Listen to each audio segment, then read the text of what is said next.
নির্বাচন নিয়ে দেশে বিদেশে শঙ্কা, গুঞ্জন আর নানা প্রশ্ন।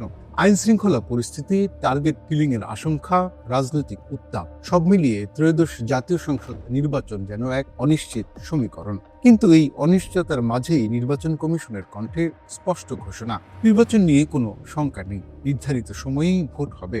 প্রশ্ন হলো, এই আশ্বাস কতটা বাস্তবসম্মত?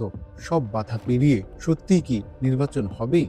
রোববার সন্ধ্যায় রাজধানীর আগারগাঁওয়ে নির্বাচন ভবনে একটি গুরুত্বপূর্ণ বৈঠক হয়। সভাপতিত্ব করেন প্রধান নির্বাচন কমিশনার এম নাসির উদ্দিন। বৈঠক শেষে নির্বাচন কমিশনার ব্রিগেডিয়ার জেনারেল অবসরপ্রাপ্ত আবুল ফজল মোহাম্মদ সানাউল্লাহ যে বার্তা দেন তা ছিল ব্যর্থহীন।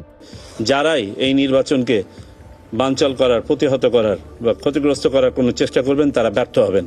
কিন্তু প্রশ্ন হলো, হঠাৎ কেন এত শক্ত বার্তা? কারণ বাস্তবতায় নির্বাচন পথ মোটেও মসৃণ নয়। সম্প্রতি একাধিক চোরাগুপ্তা হামলা, রাজনৈতিক সহিংসতার আশঙ্কা, এমনকি টার্গেট কিলিং শব্দটিও আলোচনায় এসেছে।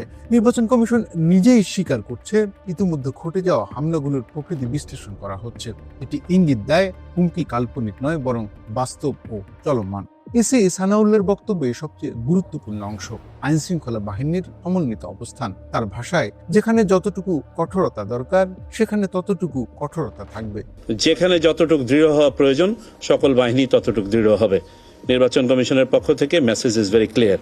কিন্তু এখানে একটি সংবেদনশীল প্রশ্ন উঠে আসে, কঠোরতা কি শুধু নিরাপত্তার জন্য, নাকি রাজনৈতিক পরিস্থিতি নিয়ন্ত্রণের হাতিয়ার হয়ে উঠবে? কারণ বাংলাদেশের নির্বাচনী ইতিহাসে কঠোর নিরাপত্তা কখনো আস্থা বাড়িয়েছে, আবার কখনো প্রশ্ন তুলেছে।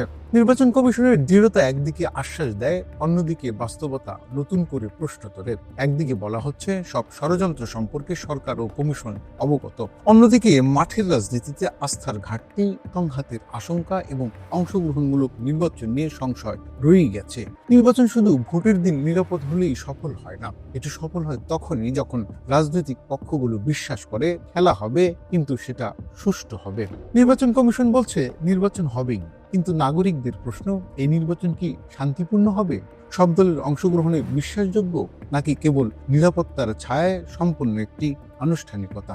সব বাধা পেরিয়ে নির্বাচন হওয়া এক কথা, আর সেই নির্বাচন মানুষের আস্থা অর্জন করা আরেক কথা। শেষ পর্যন্ত ত্রয়োদশ জাতীয় সংসদ নির্বাচন ইতিহাসে কিভাবে লেখা থাকবে, সেটার উত্তর দেবে শুধু ভোটের দিন নয়, ভোটের আগের ও পরের বাস্তবতা।